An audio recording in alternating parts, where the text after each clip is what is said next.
nibyo ndabasuje bahaye ikaze bifurije kugubwa neza kuri uyu munsi wa none turi tariki 25 z'ukwezi kwa gatandatu mwaka w'ibihumbi 2026. Turagarutse nanone muri studio kuri micro ndi Bosco, tugiye kubana mu biganiro nk'ibisanzwe ndetse n'amakuru bigiye bitandukanye tugenda tubagezaho. Kuri ino nshuro ndagira ngo twinjire mu makuru akomeye cyane amaze kuba yajya ahagaragara n'ibyakozwe n'igisirikare cya leta ya Repubulika Demokarasi ya Congo agana ku munsi w'ejo tariki 24 ubwo urugamba rukomeye, ubwo imirwano ikomeye. Igisirikare cya leta ya Repubulika Demokarasi ya Congo kiravuga yuko imirwano ikomeje kuba irimo guhungabanya uburasirazuba bwa Repubulika Demokarasi ya Congo, cyangwa se bikomeje kugira ingaruka zikomeye cyane si no ku burasirazuba bwa Congo gusa ahubwo no mu gihugu hose. Leta ya Repubulika Demokarasi ya Congo muri urwo rwego rero batangaje yuko batangije igikorwa cyo gukusanya amaboko cyangwa se gukusanya imbaraga mu buryo bushya ndetse kandi mu buryo bwizewe, ku buryo bize yuko ibikorwa barimo gukora cyangwa se amagerageza barimo gukora azatanga umusaruro, ku buryo hazavamo igikorwa cyo kubona inkunga idasanzwe igamije gushyira ku iherezo cyangwa se gushyira akadomo kuri bino bibazo biri mu burasirazuba bwa Congo. Ikindi kigamijwe ni ugukusanya uburyo bw'ubushobozi kugira ngo ibikorwa cyangwa se ama operations akorwa no muri Repubulika Demokarasi ya Congo yongererwe imbaraga, niba ari intwaro zigurwe, niba ari indege, niba ari ibintu byose nyine, ku buryo haba hari ubushobozi buhagije. Iki rero ni kimwe mu bikomeje kugenda byibazwaho na benshi, kimwe mu bikomeje kugenda bitera impungenge benshi, ariko ndagira ngo twinjire mu gikorwa nyirizina cyangwa se uko byifashe nkubwire uko bimeze. Leta ya Repubulika Demokarasi ya Congo irashaka gushyira ku iherezo imitwe yose iri mu burasirazuba bwa Congo, ntabwo ari M23 gusa ndetse n'indi itandukanye, hari ADF, hari izingi zatwirwaneho ndetse n'indi giye itandukanye. Yose leta ya Kinshasa irashaka ko ishyira iyi mitwe ku iherezo, hanyuma uburasirazuba bwa Repubulika Demokarasi ya Congo bukabona amahoro, ku buryo igihugu cyose kiba gitekanye. Ni inkuru rero zagiye zishyirwa ahagaragara, ndetse Vice Prime Minister akaba ari Minisitiri w'Ingabo nawe zo mu gisirikare yabigarutseho, ndetse binavuga ko n'ubundi ari nawe uyoboye kino gikorwa, nawe yageze byinshi akomozaho kuri zino ngingo. Rero akaba ari bimwe mu by'ingenzi bigiye kuranga kino kiganiro n'amakuru tugiye kuba twagirana minota itari myinshi ariko nanone itari mikeya, kubera yuko ndabizi neza ko araba bagiye kwerekeza mu kazi, hari ababa bamaze kukageramo ndetse n'abamaze kukavamo bari gufata ikiruhuko, ariko by'umwihariko n'abadukurikiranye bari mu ngendo zigiye zitandukanye bakaba bateretseho kuri Region Info kugira ngo yumvire amakuru kabisa. Namwereka amashimire cyane. N'ubundi ni muri rwa rugendo rwo gukomeza kwanda subscribe, muri rwa rugendo rwo gukomeza kwanda like, share ibitekerezo byanyu n'inyunganizi turushaho kugenda tubyakira. Ushobora kunyarukira muri group yacu ya WhatsApp ukabana natwe 5 kuri 5, aho mu by'ukuri bigufasha cyane, kubera yuko mu by'ukuri nabwo ni bumwe mu buryo bwiza turushaho kugenda tubana 5 kuri 5. Nshimira kandi mwese mudukurikirana umunsi ku wundi, muri mu mujyi wa Goma, muri mu Burundi, Uganda, mu Rwanda ndetse Tanzania, Kenya, Zambia, Zimbabwe ndetse n'utundi duce tugiye dutandukanye kabisa mu bindi bihugu bigiye bitandukanye tutabashe kuvugira ngaha, ariko mukavuga muti reka dukurikirane amakuru kuri Region Info. Reka nkubwire ko rero kuri ubu ngubu amakuru yamaze kujya ahanze. Ni ikigega FSD FARDC cyatangiye gukusanya umutungo cyangwa se nakwita inkunga mu buryo bwo gushyigikira ingabo za Repubulika Iharanira Demokarasi ya Congo mu bikorwa bigamije guhagarika intambara, ariko binyuze mu mbaraga za gisirikare. Ibi ngibi AFC M23 ntabwo yigeze ibyishimira ndetse ntabwo byigeze rwose binezeza, kubera yuko irabona yuko mu by'ukuri hatangijwe ama operation ibikorwa byo kubashyira ku iherezo.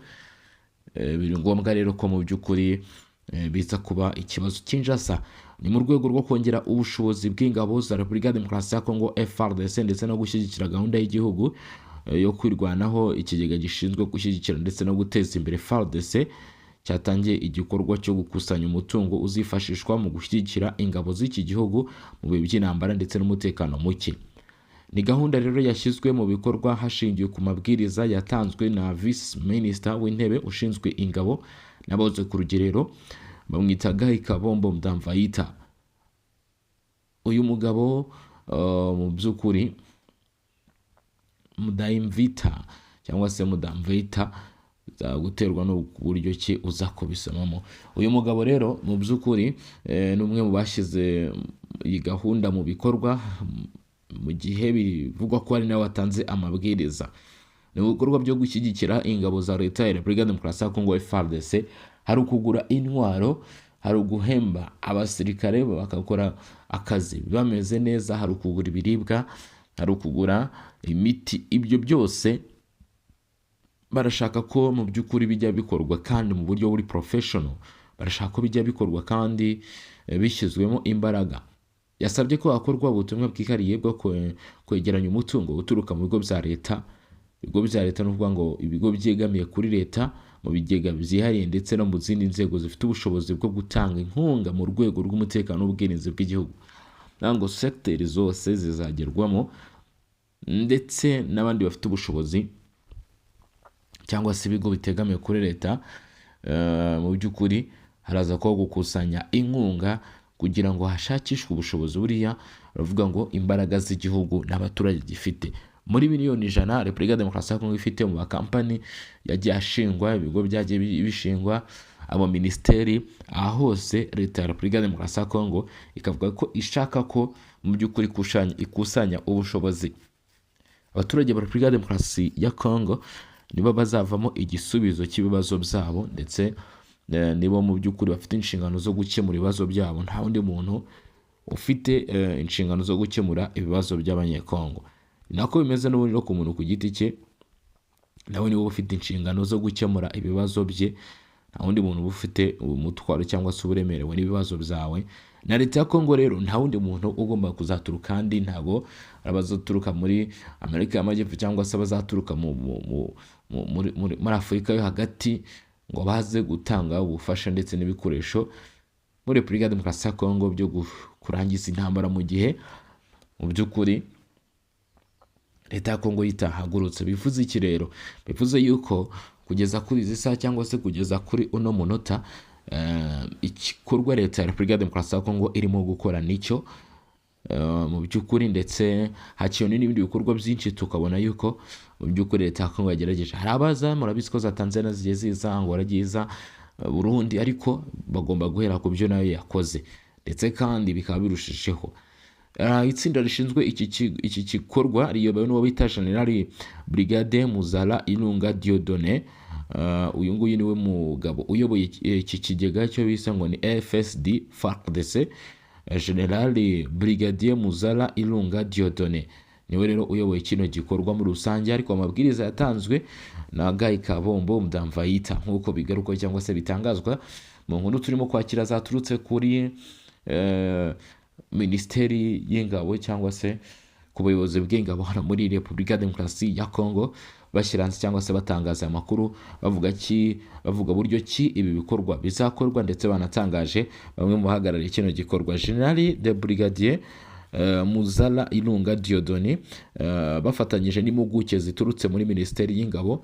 Urumva ko ntabwo agomba kubihagarara umwe, ni timu ngari iyo haje mu byo gukusanya inkunga, ndetse rumva hagomba kuba bacunga buryo ki inkunga izakoreshwa, buryo ikusanwa, aho biko byose ni kimwe mu bigomba kuba mu by'ukuri bitekerezwaho.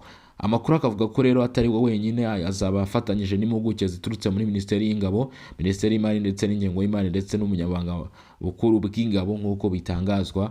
Buzaba buri muri kino gikorwa cyo gukusanya inkunga, bakurikirana uburyo ki bikorwamo, bareba uko bizagenda bigenda. N'inkunga rero byitezweho ko izafasha byinshi nk'uko mwagiye mubyumva rero izafasha byinshi mu gutanga umusanzu mu kugarura amahoro n'umutekano mu burasirazuba bwa Congo. Imwe mu mitwe mu by'ukuri nkeka ko birimo biragenda birangirana kubera yuko iyo hatangiye kugenda hakusanwa inkunga nk'izi ngizi ni uko nyine ikibazo haba ari gahunda yo kukigeza ku iherezo, ku musozo. Ikibazo kigomba gukemurwa, ikibazo kiba kitangiye kuvugutirwa umuti. Ibi ngibi ubundi bizakabaye byaranakozwe na kera hose, leta ya Repubulika ya Demokarasi ya Congo igavuguta umuti cyangwa se igashaka igisubizo kuri kino kibazo. Ubu ngubu ahubwo twakabaye n'ibyandi bavuga ati twakabaye turimo guhura ivayo, ariko uyu munsi nibwo bitangijwe, nabwo ntabwo bikwiye kunengwa, ahubwo ni intambwe yagerageje guterwa. Ubwo ahubwo ikiriho ni ukureba ko intambwe se koko izatanga umusaruro.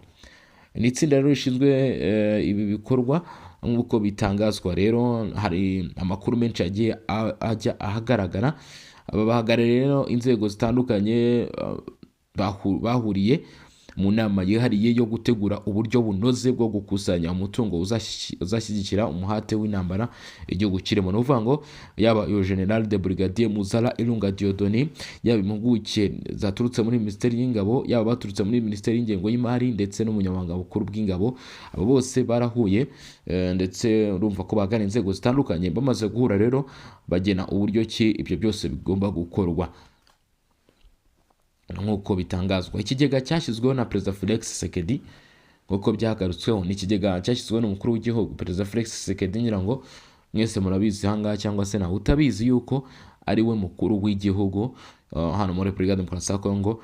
Nubwo bamwe abarimo Moise Katumbi, barimo Joseph Kabila wahoze ari na Perezida, Martin Fayulu ndetse n'abandi bakomeje kugenda bagaragaza cyangwa se bagerageza gukora ibikorwa navuga yuko ari ibikorwa byo gushaka guhirika ubutegetsi, ariko umukuru w'igihugu akomeza kubibamba ndetse akomeje gukora ibikorwa bye ku mutuzo nta gishyika. Iki kigega rero cy'imari kigamije gushyigikira ibikorwa bya gisirikare biratangazwa ko ari we wagitangije, niwe wagitangije. Kuri ino nshuro rero urumva ko byatangiye gushyirwamo imbaraga cyangwa se kongerwamo ubushobozi kugira ngo harebwe ko byatanga umusaruro. FSD FARDC ni ikigega cyashyizweho ku mugaragaro na Perezida wa Repubulika ya Demokarasi ya Congo nk'uko bitangazwa na wundi ni Felix Antoine Tshisekedi Tshilombo. Uyu muramuzi, ari muri manda ya kabiri iteganyijwe kugera ku musozo cyangwa se kurangira mu 2028, ndetse ikigeretseho hari gahunda yo guhindura itegeko nshinga. Bikavuga ko ngo uyu mukuru w'igihugu ashaka kongera kwiyamamaza cyangwa se kubona uburyo ki bwo gukomeza kuyobora kino gihugu, ariko bamwe bagiye bavuga bati itegeko nshinga ntabwo rigomba guhindurwa. Ni ibintu rero biri muri process nabyo birebire, nabyo ntabwo tubigaruka aka kanya, ahubwo nagira ngo nkubwire mu by'ukuri umukuru w'igihugu Felix Antoine Tshisekedi Tshilombo akaba ari umukuru w'igihugu ndetse n'umugabo w'ikirenga w'ingabo za FARDC. Iki kigega rero cyashyizweho cyangwa se cyashinzwe binyuze mu iteka rya Perezida nimero 26/024 ryo kuwa 20 Werurwe 2026. Iyo tuvuze Werurwe ni mu kwezi kwa gatatu mu mwaka 2026, urumva ko ari vuba aha. Rigena imiterere, imikorere ndetse n'inshingano zaryo. Bivuze ngo hashize amezi 3 umukuru w'igihugu Felix Antoine Tshisekedi Tshilombo atangije kino gikorwa nk'uko byumvikana mu iteka rya Perezida rifite nimero 026/024 ryo kuwa 20 Werurwe 2026. Nibwo rwose kino gikorwa cyatangijwe. Already hashize amezi 3 n'iminsi navuga ko ikabakaba muri 5 gutyo. Intego nyamukuru y'iki kigega ni ugukusanya umutungo uzafasha mu gutera inkunga gahunda zitandukanye zo guteza imbere FARDC. Gukusanya umutungo uzafasha mu gutera inkunga ibikorwa bya FARDC ndetse no kongera ubushobozi bwazo, n'uvuga ingabo za leta ya Congo FARDC mu kurinda ubusugire bw'igihugu. Uwo mutungo ugamije gushyigikira ibikorwa by'ubwirinzi ndetse no kubaka igisirikare kigezweho kandi gifite ubushobozi bwo guhangana n'ibibazo by'umutekano bihari.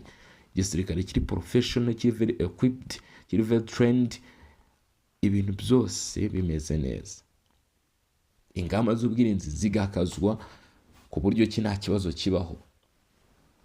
Ibyo byose leta ya Congo nibyo irimo igira ngo ikore, niyo mpamvu barimo bashyiraho kino kigega cyangwa se batangije umushinga nk'uyu nguyu, ni ukugira ngo bakarishye umutekano, kurinda ubusugire bya Repubulika ya Demokarasi ya Kongo nk'uko mubyumva, nk'uko mukomeje kubyumva. Rero ati ibyo bikorwa bigomba gukorwa kandi mu buryo bwizewe.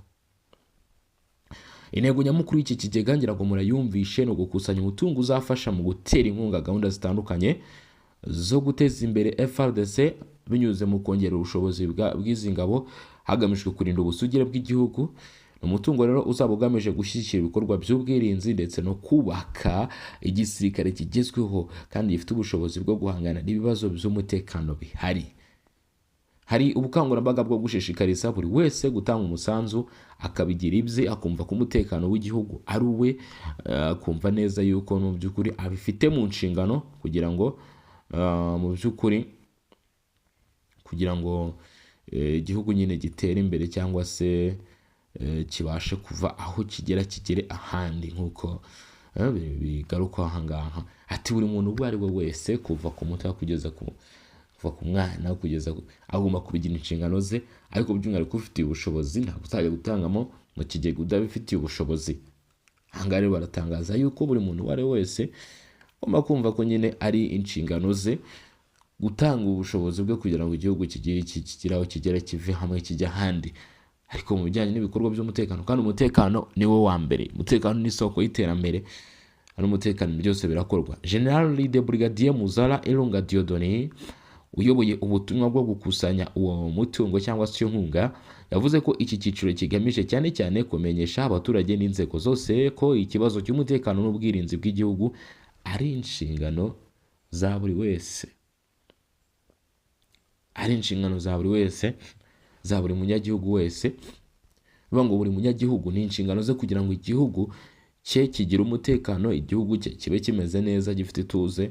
Hari nayo mpamvu rero bavuga bati imbaraga zigomba kuva he n'ubundi mu banyagihugu, tukareba uburyo ki duteza imbere umutekano kugira ngo n'ibindi bikorwe. Urumva ko bita General de Brigadier Muzara Ilunga Dieudonné yaje hano nawe abishimangira, avuga ati mu by'ukuri ni inshingano za buri wese kumva ko umutekano ugomba kuba uri gukorwa. Yagize ati mu gihe Repubulika ya Demokarasi ya Kongo imaze imyaka isaga 30 ihanganye n'intambara n'ibitero byibasira ubusugire bwayo, ingabo zacu zikeneye umutungo uhagije kugira ngo zubake igisirikare kijya mbere cyangwa se kigezweho cy'umwuga kandi gifite ubushobozi bwo gukumira ndetse no guhangana n'iterabwoba.